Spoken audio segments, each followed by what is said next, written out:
राधे, हर हर महादेव की जय। शिव को भोलेनाथ भी कहा जाता है। उनको प्रसन्न करना मुश्किल नहीं, बस उनकी पूजा दिल से करनी चाहिए। साथ ही इस शिव कथा का पाठ भी करना चाहिए। आइए मैं कथा आपको सुनाने जा रही हूँ। एक समय किसी नगर में एक साहूकार रहता था। उसके घर में धन की कोई कमी नहीं थी, लेकिन कोई संतान ना होने के कारण वे बहुत दुखी था। संतान प्राप्ति के लिए वे प्रत्येक सोमवार व्रत रखता था और पूरी श्रद्धा के साथ शिव मंदिर जाकर भगवान शिव और पार्वती जी की पूजा करता था। उसकी भक्ति देखकर एक दिन मां पार्वती प्रसन्न हो गई और भगवान शिव से उस साहूकार की मनोकामना पूर्ण करने का आग्रह किया।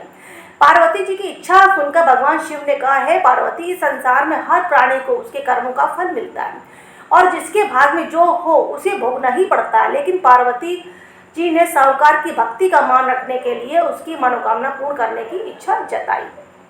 माता पार्वती के आग्रह पर शिव जी ने साहूकार को पुत्र प्राप्ति का वरदान तो दिया, लेकिन साथ ही ये भी कहा कि उसके बालक की आयु केवल 12 वर्ष होगी। माता पार्वती और भगवान शिव की बातचीत को साहूकार सुन रहा था। उसने ना तो इस बात की खुशी थी और ना ही दुख। वे पहले ही भांति शिव की पूजा करता था। साहू के घर हुआ पुत्र। कुछ समय के बाद साहूकार के घर एक पुत्र का जन्म हुआ।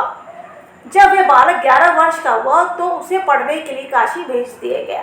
साहूकार ने पुत्र के मामा को बुलाकर उसे बहुत सारा धन दिया और कहा कि तुम बालक को काशी विद्या प्राप्ति के लिए ले जाओ और मार्ग में यज्ञ कराना। जहाँ भी यज्ञ कराओ वहाँ ब्राह्मणों को भोजन कराते और दक्षिणा देते हुए जाना। दोनों मामा भांजे इस तरह यज्ञ कराते और ब्राह्मणों को दान दक्षिणा देते काशी की ओर चल पड़े। रात में एक नगर पड़ा जहाँ नगर के राजा की कन्या का विवाह था, लेकिन जिस राजकुमार से उसका विवाह होने वाला था वह एक आंख से काना था। राजकुमार के पिता ने अपने पुत्र के काने होने की बात को छुपाने के लिए एक चाल सोची। साहूकार के पुत्र को देखकर उसके मन में एक विचार आया। उसने सोचा, क्यों ना इस लड़के को दूल्हा बनाकर राजकुमारी से विवाह करा दूं। विवाह के बाद इसको धन देकर विदा कर दूंगा और राजकुमारी को अपने नगर ले जाऊंगा। लड़के को दूल्हे के वस्त्र पहनाकर राजकुमारी से विवाह कर दिया गया, लेकिन साहूकार के पुत्र को ये बात न्याय संगत नहीं लगी। उसने अवसर पाकर राजकुमारी की चुन्नी के पल्ले पर लिखा कि तुम्हारा विवाह तो मेरे साथ हुआ है, लेकिन जिस राजकुमार के संग तुम्हें भेजा जाएगा वे एक आंख से काना है। मैं तो काशी पढ़ने जा रहा हूँ। जब राजकुमारी ने चुन्नी पर लिखी बातें पढ़ी तो उसने अपने माता पिता को ये बात बताई।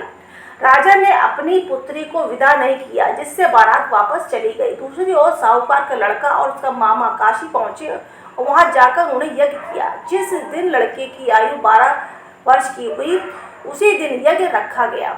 लड़के ने अपने मामा से कहा कि मेरी तबीयत कुछ ठीक नहीं है। मामा ने कहा कि तुम अंदर जाकर सो जाओ। शिव जी के वरदानुसार कुछ ही देर में उस बालक के प्राण निकल गए। मृत भांजे को देख उसके मामा ने विलाप शुरू किया। संयोगवश उसी समय शिव जी और माता पार्वती उधर से जा रहे थे। पार्वती ने भगवान से कहा, स्वामी, मुझे इसके रोने के स्वर सहन नहीं हो रहे। आप इस व्यक्ति के कष्ट को अवश्य दूर करें। जब शिव जी मृत बालक के समीप गए तो वे बोले कि ये उसी साहूकार का पुत्र है जिसे मैंने 12 वर्ष की आयु का वरदान दिया। अब इसकी आयु पूरी हो चुकी है, लेकिन मातृ भाव से विभोर माता पार्वती ने कहा कि हे महादेव, आप इस बालक को और आयु देने की कृपा करें, अन्यथा इसके वियोग में इसके माता पिता भी तड़प तड़प कर मर जाएंगे। माता पार्वती के आग्रह पर भगवान शिव ने उस लड़के को जीवित होने का वरदान दिया। शिव जी की कृपा से ये लड़का जीवित हो गया। शिक्षा समाप्त करके लड़का मामा के साथ अपने नगर की ओर चल दिया। दोनों चलते हुए उसी नगर में पहुंचे जहां उसका विवाह हुआ था। उस नगर में भी उन्होंने यज्ञ आयोजन किया। उस लड़के के ससुर ने उसे पहचान लिया और महल में ले जाकर उसकी खातिरदारी की और अपनी पुत्री को विदा किया। इधर साहूकार और उसकी पत्नी भूखे प्यासे रहकर बेटे की प्रतीक्षा कर रहे थे। उन्होंने प्राण कर रखा था कि यदि उनके अपने बेटे की मृत्यु का समाचार मिला तो वे भी प्राण त्याग देंगे, परंतु अपने बेटे के जीवित होने का समाचार पाकर वे बेहद प्रसन्न हुए। उसी रात भगवान शिव ने व्यापारी के स्वप्न में आकर कहा, हे सृष्टि, मैंने तेरे सोमवार के व्रत करने और व्रत कथा सुनने से प्रसन्न होकर तेरे पुत्र को लंबी आयु प्रदान की है। इसी प्रकार जो कोई सोमवार व्रत करता है तथा कथा सुनता और पढ़ता है, उसके